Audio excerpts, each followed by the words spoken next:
Papanoorin natin ang preliminary swimsuit performance ni Isabel Prats representing Laguna for Miss Universe Philippines 2026. Let's go!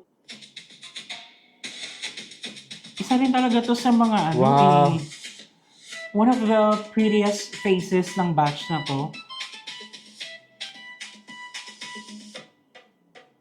Wow! Unshaken, unstoppable, Laguna. I love the Isabel caption. Prats. Ganda. Grabe.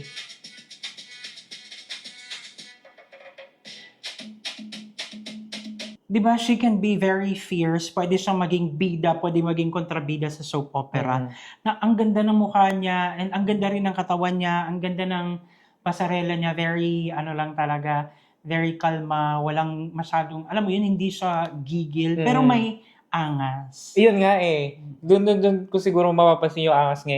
Sometimes it's with the face talaga. Yung how it's about project. And I love her yung may tag dito pagkakaiba ng pacing na may biglang slow-mo tapos biglang may mabilis na beat. So, ang galing ng niya.